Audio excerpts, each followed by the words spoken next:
I will seek authorization for the use of force from the American people's representatives in Congress. Over the last several days, we've heard from members of Congress who want their voices to be heard. I absolutely agree.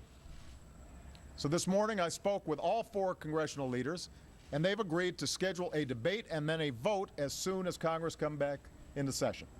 Now, today, leaders from both parties, including Speaker Boehner, Senator Reid, and others, said that they would vote in support of a strike against the Assad regime. However, not everybody on Capitol Hill was quick to back such a resolution, and that was very apparent when the Senate Foreign Relations Committee convened a hearing this afternoon featuring testimony from the Secretaries of State and Defense, as well as the chairman of the Joint Chiefs of Staff. Let's take a look as a number of senators raised very serious reservations about carrying out an attack in Damascus. I am reluctant. If there was one American, if this was an attack against any American interest, this would be a no-brainer for me.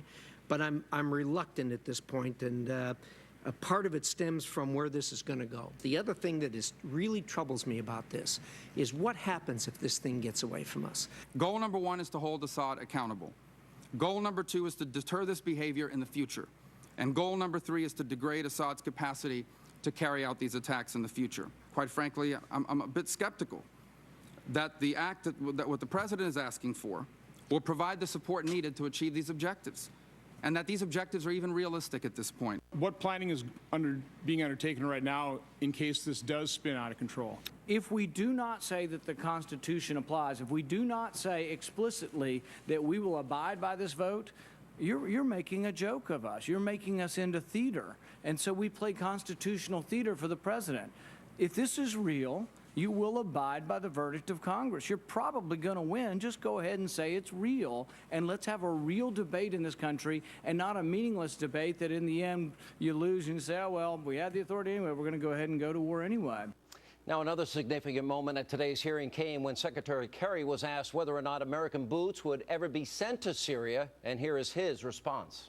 Well, let me be very clear now, because I don't want anything coming out of this hearing that leaves any door open to any possibility. So let's shut that door now as tight as we can. There will not be American boots on the ground with respect to the Civil War.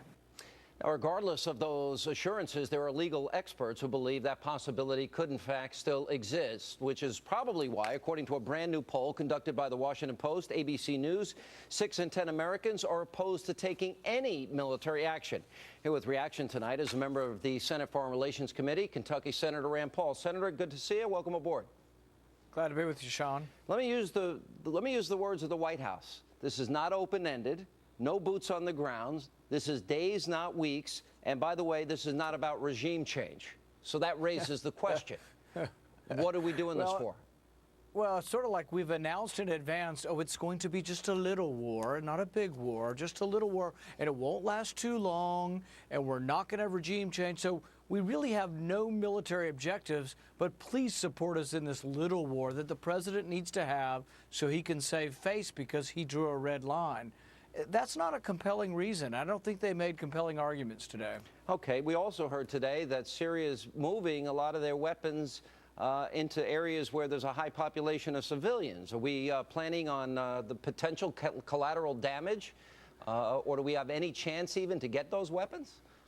Well, I thought Senator McCain made a great point. He and I don't always agree, but he made a wonderful point. He looked at John Kerry and he said, you know what, it's not very good military strategy to announce in advance it's going to be limited and let them know it's coming so they can move all of the things you're planning on bomb. They can move to other sites. It is kind of ridiculous when you think about it that that's the strategy that President Obama has. Well, didn't Senator McCain also suggest that saying Allahu Akbar is similar to saying thank God?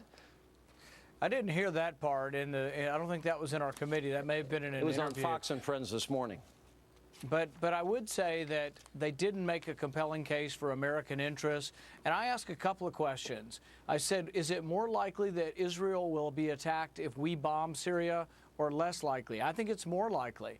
Is it more likely that Turkey will be attacked or that Iran or Russia will be drawn into this? I think all of those bad scenarios are more likely to occur if the U.S. bombs Syria. So I really think that there's not a good outcome. And there's also not a clear entity that I think will be an American friend in the Syrian civil war. Senator, not is it only more likely, it's probably probable at this point.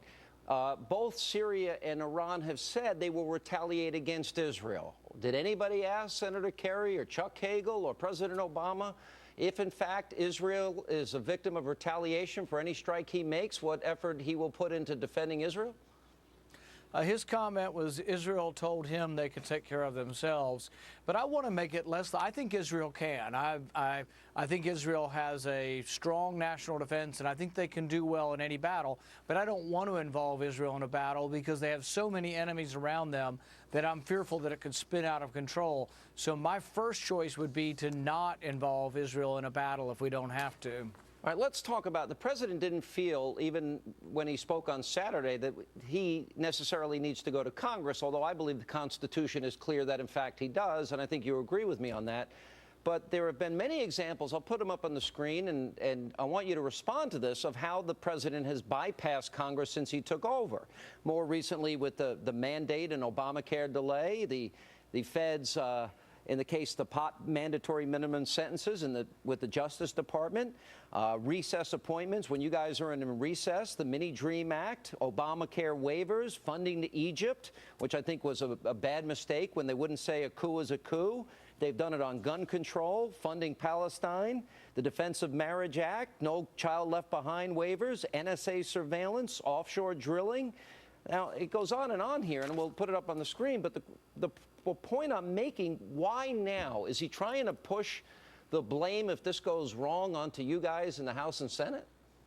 Well, I asked a very pointed question to John Kerry about this. I said, look, I want to be proud of the president. There haven't been that many times, but I wanted to be proud that he was asking for congressional authority, and I was for about a minute until I heard him also say, oh, but it's just a fake vote. If you vote against me, I'll still bomb Syria because I have all the authority I need. That troubles me because, you know, Madison wrote a lot about war, and Madison said that the Constitution supposes what history demonstrates, that the executive branch is most prone to war. Therefore, the Constitution gave that power to the legislature. And I don't think the president fully gets that. What could we possibly accomplish in something that's not open-ended, something that is going to be days, not weeks? What could possibly accomplish here? Is one of those things perhaps assisting the Islamic radical Islamists that are the likely successors to Assad? Well, you know, I'm a big stickler that Congress initiates war, but I think one of the problems of this resolution is, and this is where I agree with John McCain, this resolution is going to restrict the power of the president to execute the war. So while I think the president is limited on initiating the war, I think the president does have most, if not all, of the power on how to execute the war. So I think the resolution in narrowing the focus and saying, hey, it's just going to be a baby, little small war, we're really not going to do too much, we're not going to have regime change, I think that's Congress actually getting too involved in how we would execute war. The big decision should be whether or not we initiate war. Well, we initiate it, and the consequences could be, if I'm asking this right, we could help the al-Qaeda, radical Islamic opposition. True or false? Yeah, al-Qaeda is on the same side as the Islamic rebels. I'm concerned that we could have a victor. Go ahead. But we could also cause retaliation against Israel that could be rather severe, right? Absolutely. And I think we could also have a problem where Russia and Iran become more involved than they are already. Okay. And we could have a broader conflict. And for what? Because the president drew a red line in the sand. Not a good situation. Senator, I think you're on the right side of this. Thank you. Thank you.